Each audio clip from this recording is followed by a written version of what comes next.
Hey everybody, welcome to the Blue Collar Beer Gentleman. I'm Topher. I started this channel because I'm a fan of craft beer, but I'm also on a limited budget and I wanted to demonstrate it was possible to enjoy good quality beers without having to break the bank. So the beers that I review on this channel usually come in around the $2 price range, and such is the case with today's selection. I paid $1.67 for this beer because it was part of a build your own six-pack for $9.99 available at my local Smith's. And since my bottles and can shop is not open currently because of the quarantine, you have to go with what you have. So today's selection is the Bambino Stash IPA from Hop Valley Brewing. Let's see if we can get that without the glare. There we go. Hop Valley Brewing Company. Hop Valley is out of Eugene. Okay, so they are Oregon brewers. I myself have had 9 different beers from Hop Valley, and average score 3.67. So I usually give them, available stronger ratings. Does this? It does have a date on it. So this is actually the time of this recording. This is slightly older than a month. So this is a very, very fresh beer. When I went to Hop Valley's website and looked up this beer, the only thing they listed available being in was the stash pack. As in the Bambino stash, and there's all kinds of other stashes from Hop Valley. This, in fact, is a throwback to the original 2011 Bubble Stash, but it now has cryo hop, so that's the new thing. On Untapped, only one friend, Jamison, has reviewed this beer. He gave it a 3.5. 3,317 of us have given it a cumulative score of 3.6 on Untapped, and Beer Advocate has had 17 rankings. Average score 3.66. Cumulative score 85, very good. This has a 5.5 ABV. Typically, American IPAs come in between 5.5 and 7.5, so this is actually on the lower end. And it has how many? Maybe I had to write it down. I honestly can't remember whether it's on here or not. I know the ABV is, otherwise you'd be hearing from me, trust me. Yeah, there we go, 20 IBUs.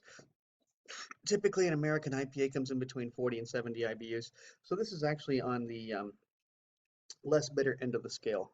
There we go. Do it just right so it actually, you can see the can and the design. So, as I said, I paid $1.67 for this. It's part of the build your own six-pack that's available at Smith's, and there's actually only one other beer from that six-pack left, and I don't know exactly what I'm going to do after that. And probably what's going to happen after that is it's going to be some more expensive beers. I'm going to have to go to one of the there's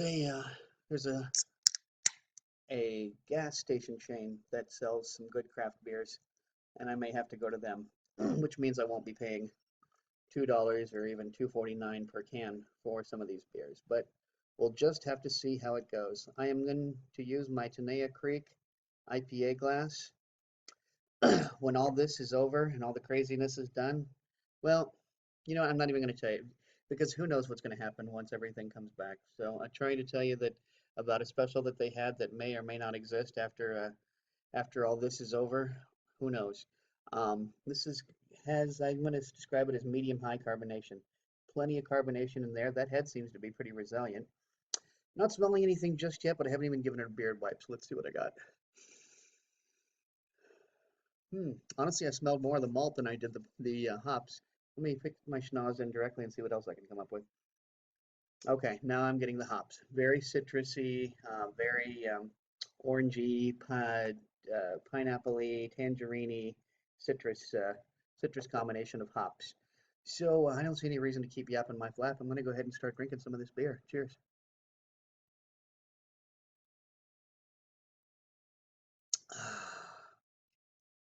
Okay, first impressions. I'm going to describe that as a medium low, well, medium high mouthfeel actually. A little bit of spikiness to it. No alcohol burn with a 5.5 ABV. You wouldn't expect that. One thing I did want to note is that on the website it describes this as having a 5% ABV. When you look on the can right here, it says 5.5 ABV. So there you go. It's somewhere between 5 and 5.5. I don't know. Um, it's hop forward, but not overly bitter. Of course, you've only got the 20 IBUs, so I wasn't really expecting it to be particularly bitter. Crisp it is, yes. It's pretty good. I gotta say, it's pretty good, but it's Unfortunately, gang, it's just one more IPA in the long, long, long, long list of American IPAs that are coming out. Good beer, but nothing wrong with it. But I gotta say, nothing wrong with it, but nothing extraordinary about it either. And I'm gonna go ahead. I'm gonna give the beer a 3.5. It comes in a can, so it's gonna get that extra 0.25. Cumulative score 3.75. I really think that's all that it's worth, though. And I mean, it's like a month and a week old, so it's definitely not a freshness problem. It's not that it's a problem. It's just your standard American IPA. But anyway, I do like beers from Hop Valley, and this is a good beer. I'm not trying to denigrate it. It's just nothing extraordinary. Well, guys, if you like this video, please be sure to like, comment, and subscribe. And until next time, drink good beer and don't break the bank doing it. And hey, let's all be safe out there, huh? Cheers.